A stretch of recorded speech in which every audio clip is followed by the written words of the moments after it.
everyone, my name is Khushboo Chaudhary and welcome to our channel B Studiotic. आज की video में हम करने वाले हैं एमपीएस 202 के unit 1 realist and new realist approaches, जिसे हिंदी में कहते हैं यथार्थवादी और नव यथार्थवादी दृष्टिकोण। स्क्रीन पे दिए गए सभी कोर्सेज के लिए वीडियो इंपॉर्टेंट रहने वाली है, सो वीडियो को एंड तक देखिएगा। अच्छी लगी तो लाइक शेयर कमेंट करना बिल्कुल मत भूलिएगा और ऐसी वीडियोस के लिए हमारे चैनल को भी सब्सक्राइब करें। साथ ही साथ आप हमारे साथ जुड़ सकते हैं टेलीग्राम चैनल पे, जहां पर आपको इन सभी वीडियोस के फ्री पीडीएफ्स अवेलेबल होंगे, जिसका लिंक आपको डिस्क्रिप्शन या कमेंट बॉक्स में मिल जाएगा। सो चलिए वीडियो को स्टार्ट करते हैं। आज की वीडियो में हम डिस्कस करने वाले हैं रियलिज्म के बारे में, क्लासिकल और न्यू रियलिज्म के बारे में और इनके डिफरेंस के बारे में। क्रिटिक्स ऑफ क्लासिकल रियलिज्म देखेंगे, रियलिस्ट स्कूल ऑफ थॉट, की कंसेप्ट और थ्योरीज भी देखेंगे। बात करते हैं रियलिज्म की, तो हम थोड़ा सा ओवरव्यू ले लेते हैं। तो जो क्लासिकल रियलिज्म है ना, उनके अंदर जो थ्योरिस्ट हैं, क्लासिकल रियलिज्म के अंदर जो थ्योरिस्ट हैं, उनका ये मानना है कि जो स्टेट्स हैं वो एक कंपटीशन में है। कैसे कंपटीशन में? ज्यादा से ज्यादा पावर मैक्सिमाइजेशन के कंपटीशन में, कि जो स्टेट्स हैं वो बहुत सेल्फिश हैं, वो अपनी पावर मैक्सिमाइज करना चाहते हैं अपने सर्वाइवल के लिए। वहीं जो न्यू रियलिस्ट हैं, उनका ये मानना है कि स्टेट सेल्फिश नहीं है ना। क्लासिकल रियलिज्म वाले क्या कहते हैं कि जो स्टेट है वो सेल्फिश है, लेकिन न्यू रियलिस्ट जो है वो कहते हैं स्टेट सेल्फिश नहीं है। स्टेट्स ज्यादा से ज्यादा पावर पाना चाहते हैं, लेकिन उनके सेल्फिश नेचर की वजह से नहीं, इंटरनेशनल सिस्टम और वर्ल्ड की वजह से। जैसे हम घर में बैठे बैठे बोल देते हैं कि दुनिया कितनी खराब है, तो न्यू रियलिस्ट का यही बोलना है कि भाई दुनिया बहुत खराब है, इसलिए अपनी सिक्योरिटी, अपनी प्रोटेक्शन के लिए जो स्टेट्स हैं वो पावर मैक्सिमाइजेशन करना चाहते हैं। अब चैप्टर को स्टार्ट करते हैं। So realism theory deals and explains security issue, give opinions। Realism की थ्योरी में हम सिक्योरिटी इश्यूज के बारे में बात करेंगे। कुछ जो सेवरल थ्योरिस्ट हैं जो काफी फेमस हैं, वो है हॉब्स, मॉर्गेंथो, थुसिडाइड्स और मैकियावेली। ये जो रियलिज्म है इसको पॉलिटिकल रियलिज्म और रियल पॉलिटिक के नाम से भी जाना जाता है। क्लासिकल रियलिज्म हमें थुसिडाइड्स जो कि थ्योरिस्ट हैं उनके राइटिंग्स में देखने को मिलता है। रियलिज्म का जो बेस है वो है पावर पॉलिटिक्स और नेशनल इंटरेस्ट। जो रियलिस्ट है उनका ये मानना है कि स्टेट से बड़ा कोई भी नहीं है। Realist argue that nothing is above the state, the supremacy of the state is unchallenged. State सबसे बड़ा है, स्टेट को कोई चैलेंज नहीं कर सकता, स्टेट के पास सारी अथॉरिटी और पावर है। अब यहीं पे रियलिज्म के अंदर हमें दो तरीके की थ्योरीज देखने को मिलती है। पहली है क्लासिकल रियलिज्म और दूसरी है न्यू रियलिज्म। ये आप ले सकते हो काइंड ऑफ आइडियोलॉजी, जैसा हम पढ़ते हैं सोशलिज्म, कैपिटलिज्म, मार्क्सिज्म, लिबरलिज्म, कुछ कुछ वैसी है। क्योंकि जो क्लासिकल रियलिस्ट हैं जैसे कि होब्स है, मॉर्गेंथो है, कैर है, इनके अपने कुछ विचार हैं, और जो न्यू रियलिस्ट हैं जैसे कि केनेथ वॉल्ट्ज, इनके कुछ अपने थॉट्स हैं। स्टार्ट करते हैं क्लासिकल रियलिज्म को, उसके बाद हम जाएंगे न्यू रियलिज्म के पास, फिर हम देखेंगे इन दोनों के बीच का difference. The realists believe that the major stakeholder and the biggest actor in the world is the state, but these states are always in conflict and war with each other, and the reason behind the blind race is their selfish nature। जो classical realism के अंदर theorist हैं, उनका ये मानना है कि जो स्टेट है वो सबसे बड़ा है, बिगेस्ट एक्टर है वर्ल्ड के अंदर, मेजर स्टेक होल्डर्स हैं, और ये जो स्टेट्स है ना ये बहुत ज्यादा सेल्फिश है, और अपने सेल्फिश नेचर की वजह से ही ना ये बार बार कॉन्फ्लिक्ट्स और वॉर जैसी चीजें हमें देखने को मिलती हैं, क्योंकि हर कोई अपनी पावर को मैक्सिमाइज करना चाहता है। तो एक ब्लाइंड रेस में, एक अंधों की जो रेस है उसमें सारे देश लगे पड़े हैं अपने आप को आगे निकालने के लिए। According to them, because of selfish nature of humans, the nature of state is also selfish. The state consist of human, so as the nature of human is the nature of state selfish. जो classical realist है उनका ये मानना है कि जो एक state है वो किससे मिलके बना है? हमसे, यानी कि ह्यूमन से। जो ह्यूमंस होते हैं, जो इंसान होते हैं, वो सेल्फिश होते हैं, और क्योंकि जो इंसान है, जो ह्यूमन है, वो सेल्फिश हैं, तो इन्हीं सब सेल्फिश से मिलके एक स्टेट बना है। तो स्टेट भी सेल्फिश है, और सेल्फिश नेचर की वजह से उसको ज्यादा से ज्यादा पावर चाहिए, ताकि जो उसमें मैं है, मैं क्या होता है? अहंकार है ना, ईगो, वो ज्यादा हो जाए। तो इसलिए जो सारे जो स्टेट्स हैं वो सेल्फिश नेचर की वजह से एक रेस में लगे हुए हैं। कौन सी रेस में? पावर ज्यादा से ज्यादा हासिल, मैक्सिमाइजेशन ऑफ पावर की रेस में। ये कहते हैं the ultimate goal of a state is to survive. ये कहते हैं कि जो स्टेट का गोल होता है वो होता है सर्वाइव करना, लेकिन यहाँ चल क्या रहा है? The maximisation of power in the world. लेकिन स्टेट्स क्या कर रहे हैं? पूरे वर्ल्ड के अंदर ज्यादा से ज्यादा पावर मैक्सिमाइजेशन का काम कर रहे हैं। Each and every state wants to maximise their power to act big and powerful. हर एक जो देश है, हर एक जो स्टेट है, वो ज्यादा से ज्यादा पावर पाना चाहता है अपने आप को बिग यानी कि बड़ा और ताकतवर यानी कि पावरफुल दिखाने के लिए। In this world each and every state is fighting for maximising their power. इस वर्ल्ड के अंदर, इस दुनिया के अंदर, इस देश के अंदर हर एक इंसान यानी कि यहाँ पे हर एक देश पावर मैक्सिमाइजेशन चाहता है, उसके लिए फाइट कर रहा है अपने आप को बड़ा दिखाने के लिए, because there is a maintained balance in states called as theory of balance of power, और इसी को बैलेंस ऑफ पावर कहते हैं। अच्छा, बैलेंस ऑफ पावर किसे कहते हैं मैं समझाती हूँ। हमने कोल्ड वॉर पढ़ा हुआ है क्लास 12th में, चैप्टर 1 था, पॉलिटिकल साइंस आपके पास रही होगी, आपने पढ़ा होगा द कोल्ड वॉर एरा, है ना। तो उसमें दो अलायंस थे, ईस्टर्न अलायंस और वेस्टर्न अलायंस, यानी कि यूएस और यूएसएसआर, है ना। तो जो यूएस और यूएसएसआर था, इन दोनों के बीच जो कोल्ड वॉर था, ये हॉट वॉर में क्यों नहीं बदला या फिर थर्ड वर्ल्ड वॉर क्यों नहीं बना? क्योंकि यहाँ पे जो यूएस था वो जानता था कि अगर वो हमला करता है तो यूएसएसआर इतनी एबिलिटी रखता है कि वो उसके ऊपर दोबारा से भी अटैक कर सकता है। सेम यूएसएसआर जानता था कि अगर वो हमला करेगा तो भाई यूएस भी इतनी ताकत रखता है कि वो यूएसएसआर को तबाह कर दे। दोनों के अंदर दोनों की ना आर्म्स रेस चल रही थी, हमें पता है ना, बहुत ज्यादा, हालांकि थी तो आइडियोलॉजिकल वॉर, क्योंकि जो यूएस था वो कैपिटलिज्म को सपोर्ट करता था और जो यूएसएसआर यानी कि आज के टाइम का रशिया है वो सोशलिज्म को सपोर्ट करता था। लेकिन इनके बीच ना आर्म्स रेस चलती थी। यूएस ने अगर 6 मिसाइल बनाई है तो यूएसएसआर 8 बनाएगा, फिर यूएस 10 बनाएगा, यूएसएसआर 12 बनाएगा। ये एक आर्म्स रेस चलती रहती थी। क्यों? दोनों ज्यादा से ज्यादा पावर चाहते थे, है ना। लेकिन दोनों के अंदर एक फियर था, एक डर था कि अगर मैंने हमला किया तो दूसरा भी इतनी ताकत रखता है कि वो मेरे ऊपर वापस हमला कर सकता है। और यही जो डर था इन दोनों के बीच, ये जो फियर था, इसने क्या क्रिएट करी? शांति यानी कि पीस। अगर ये डर नहीं रहता कि सामने वाला भी हमला कर देगा तो फिर दोनों हमला करते और थर्ड वर्ल्ड वॉर हमें देखने को मिलता, और पीस तो फिर भूल ही जाओ देखने को मिलता, है ना। तो क्लासिकल रियलिज्म के अंदर भी हम यही देख रहे हैं कि हर कोई स्टेट, हर एक स्टेट अपने आप को ज्यादा से ज्यादा पावरफुल दिखाना चाहता है ना। मेजर स्टेक होल्डर हर एक स्टेट बनना चाहता है। तो सब एक ब्लाइंड रेस में लगे हुए हैं, और यही जो एक रेस है ना, ये बैलेंस ऑफ पावर मेंटेन करती है। एक थ्योरी है बैलेंस ऑफ पावर, जिसका मतलब है कि दोनों ही जो ए है और जो बी है, दोनों इतनी पावर रखते हैं, इतनी एबिलिटी रखते हैं कि एक दूसरे को तबाह कर सके। तो दोनों के अंदर एक दूसरे को लेकर डर है, और यही जो डर है वो शांति बनाए रखता है। So they are surviving in the fear that the other state is more powerful than once, and this fear is result into as peace. The balance of power, fear, peace. So peace in the international arena can be achieved by maintaining this balance of power. So classical realism के अंदर हमें देखने को क्या मिला कि जो एक स्टेट है वो ह्यूमन से मिलके बना है। जो ह्यूमंस होते हैं वो सेल्फिश होते हैं, इसलिए स्टेट का नेचर भी सेल्फिश होता है, और सेल्फिश नेचर की वजह से जो एक स्टेट है वो चाहता है कि वो ज्यादा से ज्यादा पावर मैक्सिमाइज कर सके, अपने आप को बड़ा दिखा सके। और यही जो रेस लगी हुई है अपने आप को बड़ा दिखाने वाली, इसमें हर एक देश एक दूसरे का कॉम्पिटिटर बना हुआ है, एक दूसरे को लेके सबके मन में डर बैठा हुआ है, और उसी डर की वजह से आज के टाइम पे जो हमें पूरी दुनिया में शांति देखने को मिलती है, ये इसी बैलेंस ऑफ पावर की वजह से देखने को मिलती है। ये हमने किसमें देखा? क्लासिकल रियलिज्म के अंदर। नेक्स्ट हम देखेंगे इसके क्रिटिक्स, ठीक है। फर्स्ट है balance of power is a short term process only. This is not long term because there is a time when the sudden status rises the big power and then this balance was no longer maintained. भाई जो classical realist है वो तो कह रहे हैं कि state A state B दोनों शक्तिशाली हैं, दोनों एक दूसरे की दहशत में है, डर में है, इसलिए शांति बनी है।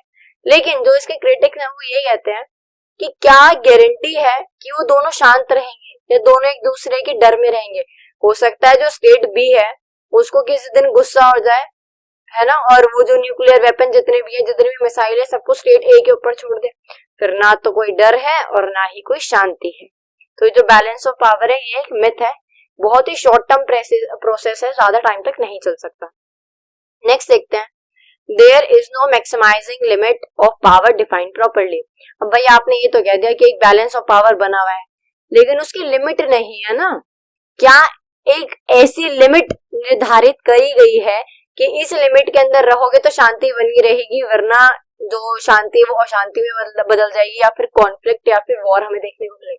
ऐसा तो कुछ नहीं है। बैलेंस ऑफ पावर तो बोलते एक बैलेंस बना हुआ है, लेकिन क्या लिमिट है कि जो स्टेट ए और स्टेट बी है वो इस लिमिट तक पावर मैक्सिमाइज कर सकते हैं, है ना। जिससे ज्यादा पावर मैक्सिमाइज कर ली वो तो निकल गया आगे। नेक्स्ट है, according to them state nature is selfish because of humans, कि जो स्टेट का नेचर है वो सेल्फिश है ह्यूमंस की वजह से। But what about those who are altruistic और कोऑपरेटिव, लेकिन भाई हर ह्यूमन सेल्फिश नहीं होता, बहुत सारे ह्यूमन ऐसे होते हैं जो कोऑपरेटिव होते हैं या ऑल्ट्रिस्टिक होते हैं। ऑल्ट्रिस्टिक का मतलब होता है जो हमेशा औरों के वेलफेयर के बारे में सोचे बिना खुद के बारे में सोचे, है ना। जो हमेशा औरों की मदद करता है ये सोच के कि वापस में मुझे कुछ मिले या नहीं मिले इससे फर्क नहीं पड़ता, सामने वाले की मदद होनी चाहिए, है ना। तो ऐसे भी तो लोग हैं, फिर तो स्टेट को भी ऐसा होना चाहिए कि औरों के वेलफेयर के बारे में सोचे, अपना भले नुकसान हो जाए। तो ये वाली चीज भी इन्होंने क्या कर दी, इनकी कैंसिल। नेक्स्ट है, classical realism is on the basis of tradition. ये कहते हैं कि जो क्लासिकल रियलिज्म है ट्रेडिशन के ऊपर बेस है ना, एक हिस्टोरिकल थ्योरी है, कुछ भी इसमें मॉडर्नाइज चीजें नहीं है, कोई भी साइंटिफिक चीजें नहीं है, पूरी मिथ के ऊपर बेस्ड है। क्योंकि बैलेंस ऑफ पावर एक शॉर्ट टर्म प्रोसेस है, कब किसका दिमाग जो है जो पारा है वो दिमाग का हाई हो जाए और कब कौन हमला कर दे नहीं पता। पावर कितनी मैक्सिमाइज करनी है उसकी कोई लिमिट नहीं दी गई। ऑल्टिस्टिक लोग भी तो हैं, तो स्टेट को ऑल्टिस्टिक भी तो होना चाहिए। तो ये सब क्या है, ये सब क्रिटिक्स है किसके, क्लासिकल रियलिज्म की। नेक्स्ट है न्यू रियलिज्म। न्यू रियलिज्म हमें देखने को मिलता है केनेथ वॉल्ट की राइटिंग्स में। According to him the state nature is not selfish because of the humans nature. ये कहते हैं कि स्टेट का नेचर इसलिए सेल्फिश नहीं है कि वो ह्यूमन का जो नेचर है वो सेल्फिश है, and this is not the correct reason for their self help and maximisation of power. तो आप ये नहीं कह सकते कि जो एक स्टेट है वो इसलिए पावर मैक्सिमाइज करना चाहता है क्योंकि वो सेल्फिश है, क्योंकि उसके जो ह्यूमंस है वो सेल्फिश है। ये बात बिल्कुल सही है कि जो एक स्टेट है वो पावर मैक्सिमाइज करना चाहता है, लेकिन उसका कारण ये नहीं है कि वो सेल्फिश है। उसका कारण ये है कि ये जो वर्ल्ड है ना ये बहुत एनार्किक है ना। हम अगर बात करें हमारे जो राजा महाराजा रहे हैं, महाराजा छत्रपति जी है ना, शिवाजी महाराज और महाराणा प्रताप की अगर हम बात करें, जाट सूरजमल जी की बात करें, रानी लक्ष्मीबाई की बात करें, जितने भी हमारे राजा महाराजा रहे हैं ये सब अपने पास तलवार या फिर कोई ना कोई हथियार रखते थे, सेना रखते थे। क्यों रखते थे? अपनी प्रोटेक्शन के लिए, अपनी सिक्योरिटी, अपने देश की, अपने समाज की सिक्योरिटी के लिए, है ना। किससे? एनार्किक वर्ल्ड से।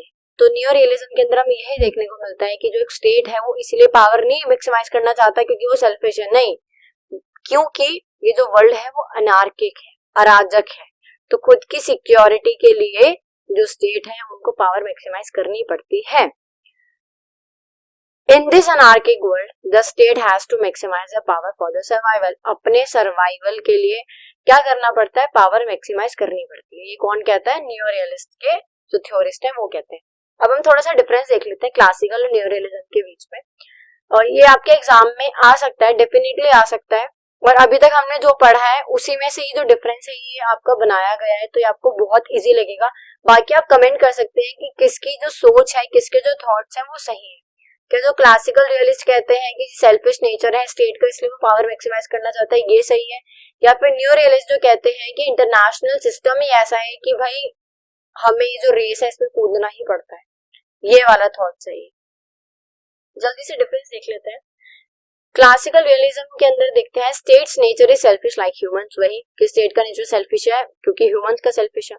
न्यू रियलिस्ट क्या कहते हैं? State nature is not selfish, this is because anarchic nature of international system. State का नेचर सेल्फिश नहीं है, इंटरनेशनल सिस्टम ही हमारा एनार्किक है, अराजक है। क्लासिकल क्या कहते हैं? ये एनालाइज करते हैं इंडिविजुअल लेवल पे, ये एक स्टेट को रिप्रेजेंट करते हैं एक इंडिविजुअल के लेवल पे, एक ह्यूमन नेचर के ऊपर। वही जो न्यू रियलिज्म है ये एक स्टेट को रिप्रेजेंट करते हैं ग्लोबल लेवल पे, इंटरनेशनल सिस्टम। क्लासिकल रियलिज्म एक ट्रेडिशनल थ्योरी है, वही न्यू रियलिज्म एक साइंटिफिक बेस्ड थ्योरी है। क्लासिकल रियलिज्म के अंदर देखा जाए तो जो एंड गोल होता है एक स्टेट का वो होता है ज्यादा से ज्यादा पावर मैक्सिमाइज करना। वही न्यू रियलिज्म के अंदर देखा जाए तो जो एंड गोल होता है वो पावर मैक्सिमाइज करना नहीं होता, वो अपनी सिक्योरिटी, अपनी सेफ्टी मैक्सिमाइज करना होता है ना। क्लासिकल रियलिज्म के अंदर वो कहते हैं बैलेंस ऑफ पावर अगर हो जाए ना, यानी दोनों रेस में है, शांति का माहौल है, डर का माहौल है, तो सब आराम से जिएंगे। न्यू रियलिज्म वाले कहते हैं कि जो बैलेंस ऑफ पावर है वो स्टेट नहीं इंटरनेशनल सिस्टम डिसाइड करता है। इंटरनेशनल सिस्टम अगर अच्छा है, शांति है, तो क्यों कोई आर्म्स रेस में कूदेगा, क्यों कॉन्फ्लिक्ट और क्यों ही वॉर होंगे, है ना। तो ये स्टेट ने डिसाइड करेंगे, ये कौन डिसाइड करेगा, इंटरनेशनल सिस्टम, कि बैलेंस ऑफ पावर मेंटेन करना है या नहीं करना है। क्लासिकल रियलिज्म के अंदर क्या है, state is the supreme and biggest actor in the world, ये कहता है स्टेट सबसे सुप्रीम है, सबसे बिगेस्ट है, उससे बड़ा कोई है ही। नियो रियलिज्म क्या बोलते हैं कि इंटरनेशनल सिस्टम सबसे मेजर और इन्फ्लुएंशियल पावर है। और आज के टाइम में अगर देखा जाए तो जो नियो रियलिस्ट है, इनकी जितने भी पॉइंट्स हैं उन सभी को हम देखते हैं कि वर्ल्ड फॉलो करता है। नेक्स्ट हम देख लेते हैं कुछ शॉर्ट टर्म्स हैं रियलिस्ट स्कूल ऑफ थॉट्स की कंसेप्ट और थ्योरीज है। नेशनल इंटरेस्ट के बारे में बात करें, सो जो मॉर्गन थ्यू है ये कहते हैं एक स्टेट को, अच्छा जब भी हम पॉलिटिकल साइंस में स्टेट बोलते हैं ना, तो यहाँ पे हम एक राज्य नहीं एक पूरे देश की बात करते हैं, ठीक है। तो देश की बात कर रहे हैं यानी नेशनल इंटरेस्ट की, तो मॉर्गन थ्यू कहते हैं the minimum requirement of nation state is to protect their physical, political, cultural identity against possible attack by other nation. Realist says that the concept of national interest is not free from problem. Realist ये कहते हैं कि भाई एक nation का जो interest है, एक नेशन की जो सिक्योरिटी है, बहुत सारी प्रॉब्लम्स आती है उसमें। तो ये कहते हैं कि जो मिनिमम रिक्वायरमेंट्स होती है ना, नेशनल इंटरेस्ट की अगर हम बात करें, जो मिनिमम रिक्वायरमेंट्स होती है अपने देश को प्रोटेक्ट करने के लिए, वो होता है अपने देश की फिजिकल, पॉलिटिकल और कल्चरल आइडेंटिटी को सेव करके रखना है, सिक्योर करके रखना उन सभी से जो उन्हें अटैक कर सकते हैं। जैसे कि हमारे जो ट्रेडिशन है, हमारे जो कल्चरल आइडेंटिटी है, उसको प्रोटेक्ट करके अगर हम रखेंगे, हम अपने पॉलिटिकल सिस्टम को प्रोटेक्ट करके रखेंगे, सिक्योर करके रखेंगे। फिजिकल यानी कि हमारी जो बाउंड्रीज हैं देश के, वहां पे जो हमारी सेना है वो क्यों है, ताकि हमारा देश प्रोटेक्ट रहे। बाकी सारी चीजें तो बाद में आएंगी, मेन तो अगर बाउंड्रीज पे हमारे सैनिक हैं तो वो किसी भी आतंकवादी को आने ही नहीं देंगे, है ना। तो देश के अंदर हम कितनी तरक्की कर ले फिर तो अच्छा ही रहेगा। बट अगर हम अपने फिजिकल, पॉलिटिकल सिस्टम और कल्चरल आइडेंटिटी को सेव नहीं कर पाते हैं तो हमारा नेशनल इंटरेस्ट हम कहीं ना कहीं लैक करते हैं। नेक्स्ट है national power. Morgenthau defines politics as a struggle for power is a relationship between two political actors. A has the ability to control the mind and the actions of B. Power means control over the mind actions of the other man. Morgenthau national power को लेके क्या कहते हैं, कहते हैं politics क्या है, राजनीति क्या है, स्ट्रगल फॉर पावर। अगर कोई राजनीति के अंदर कूद रहा है तो किस लिए, क्योंकि उसको पावर चाहिए, वो इतना स्ट्रगल कर रहा है ना, इतने लोगों को जोड़ रहा है, इतने लोगों के सामने हाथ पैर जोड़ रहा है, मुझे वोट दो जा रहा है, भले मन से वो नहीं कर रहा, मन में उसके ये चल रहा है कि आई एम द बॉस, है ना, आई एम द गॉडफादर, लेकिन फिर भी वो लोगों के जाके पैर पड़ रहा है। क्यों भाई, उसको वोट चाहिए, क्यों चाहिए, क्योंकि उसको पावर में आना है। उसके हाथ में एक बार पावर आ गई फिर तुम उसके सामने जाके हाथ जोड़ोगे कि हमारा ये काम है, आप ये काम करवा दीजिए, हमने आपको वोट दिया था, ठीक है। तो पॉलिटिक्स क्या है, स्ट्रगल फॉर पावर है, जहाँ पे जो ए है, दो पॉलिटिकल एक्टर्स होते हैं ए और बी। मान लो ए वो नेता है जिसे तुमने वोट दिया था और बी तुम हो जिन्होंने वोट करा था, ठीक है। ए अब नेता बन गया, पॉलिटिक्स में आ गया, है ना, पॉलिटिशियन बन गया, तो ए के पास इतनी पावर है कि वो तुम्हारे माइंड और एक्शंस को कंट्रोल कर सकता है, क्योंकि भाई उसने इतना स्ट्रगल ही उस पावर के लिए कर रहा है। तो मॉर्गेंथौ डिफाइन करते हैं नेशनल पावर को as a struggle for power. Next देखते हैं national security. Classical realist like Machiavelli, Weber attach top priority to national security for survival. जो मैकियावेली और वेबर है वो कहते हैं नेशनल सिक्योरिटी, अपने देश की सुरक्षा हमारी टॉप मोस्ट प्रायोरिटी होनी चाहिए। अगर हमारे बॉर्डर्स पे आर्मी नहीं रहेगी, बीएसएफ नहीं रहेगी, हमारे देश के अंदर जो ये असम राइफल्स है, सीआईएसएफ है, सीआरपीएफ है, आपकी आरपीएफ है, आपकी पुलिस है ना, रेजिमेंट है, ये सब क्या करती है, हमारे नेशन को प्रोटेक्ट करती है, हमें प्रोटेक्ट करती है, हमारी सिक्योरिटी को इंश्योर करती है। अगर ये सब हट जाए तो हर जगह देखोगे जुर्म ही जुर्म मिलेगा, करप्शन ही मिलेगा, आतंकवादी ही मिलेंगे, फिर तो चाहे तुम कितनी ही तरक्की कर लो अपने देश में कोई फर्क ही नहीं पड़ेगा, है ना। तो नेशनल सिक्योरिटी क्या है, हमारी top most priority. According to them, ensuring the national security must be considered as the supreme national interest. National security is valued as a precondition for attaining all other goals. बाकी सारे जितने भी गोल हैं वो सब बाद में है, पहले हमें अपने नेशन को सिक्योर करना है। All other goals such as economic prosperity belongs to law politics. ये कहते हैं जितने भी हमारे बाकी गोल होते हैं ना, कि हम स्मार्ट सिटी बनाएंगे, अपने देश को बहुत डेवलप कर लेंगे, बिल्डिंग खड़ी कर देंगे, ये कर देंगे, वो कर देंगे, वो सब चीजें बाद में आती है। वो सब चीजें किस में आती है, लॉ पॉलिटिक्स में। हाई पॉलिटिक्स में क्या आती है, नेशनल सिक्योरिटी। तुम्हारा देश ही सुरक्षित नहीं है तुम कैसे सुरक्षित रहोगे, फिर तुम उन बिल्डिंग्स का क्या ही कर लोगे, है ना। तो नेशनल सिक्योरिटी क्या है, हमारी टॉप मोस्ट प्रायोरिटी है, किसके अकॉर्डिंग, मैकियावेली, वेबर के अकॉर्डिंग। नेक्स्ट है थ्योरी ऑफ कॉन्फ्लिक्ट। तो रियलिज्म के अंदर है जो कॉन्फ्लिक्ट है ये हमें मेन कोर देखने को मिलता है। यहाँ पे हम देखते हैं इंटरनेशनल सिस्टम एक एनार्किक यानी कि अराजक लेवल पे हम इसको देखते हैं। और ऐसे क्यों है मतलब इंटरनेशनल सिस्टम एनार्किक क्यों है, कारण ये है कि कोई सेंट्रल अथॉरिटी नहीं है।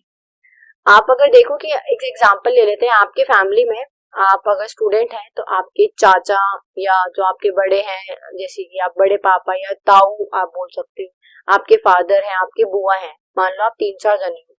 बट अगर आपके घर में दादा दादी या नाना नानी नहीं है तो दादा दादी ना होने के केस में हो सकता है कि जो आपके चाचा ताऊ या आपके फादर आपकी बुआ बहुत प्यार से रहे, लेकिन इसके जो चांसेस है ना 5% है। 95% ये चांसेस है कि प्रॉपर्टी को लेकर लड़ाई होगी, हिस्से को लेकर लड़ाई होगी, और भी बहुत सारी चीजें हैं जिनको लेकर लड़ाई हो सकती है। लेकिन अगर जो आपके ग्रैंडफादर्स हैं वो हैं अभी, तो कहीं ना कहीं उनका डर बना रहेगा, जिससे क्या रहेगी, घर में शांति रहेगी। डर भी नहीं तो इज्जत ही सही, इज्जत बनी रहेगी, लेकिन उससे घर में शांति रहेगी। सेम इसी तरह हमें इंटरनेशनल लेवल पे देखना है। इंटरनेशनल सिस्टम के अंदर कोई ऐसी सेंट्रल अथॉरिटी है ही नहीं जो फ्रेंडशिप, ट्रस्ट और ऑनर को बना के रखे, इसलिए हर कोई वॉर और कॉन्फ्लिक्ट और इस आर्म्स रेस का शिकार बन जाता है। हालांकि यूएन बना ही इसलिए था, बट बना ही था, कुछ फंक्शंस किए भी बट कुछ नहीं किए, जिसकी वजह से हमें आज के टाइम पे भी जो वॉर और कॉन्फ्लिक्ट है वो देखने को मिल जाते हैं। नेक्स्ट है theory of balance of power and theory of deterrence. Theory of deterrence और बैलेंस ऑफ पावर हम पढ़ चुके हैं, दोबारा से रिकॉल कर लेते हैं। थोड़ा सा हमें पीछे जाना पड़ेगा, class 12 political science chapter 1 the cold war era, जिसमें यूएस और यूएसएसआर दोनों के हाथ में इतनी पावर थी कि एक दूसरे को तबाह कर सके, बट फिर भी नहीं करा, क्योंकि जानते थे कि अगर एक ने स्टेप लिया तो दूसरा भी पीछे नहीं हटेगा। इसी को कहते हैं theory of deterrence. Okay, next देखते हैं। तो हमारा चैप्टर होता है यही कंप्लीट, हमारी वीडियो होती है done. Thanks for watching. B study और टेक वीडियो अच्छी लगी तो चैनल को भी सब्सक्राइब कर दीजिएगा। मिलते हैं अगले वीडियो।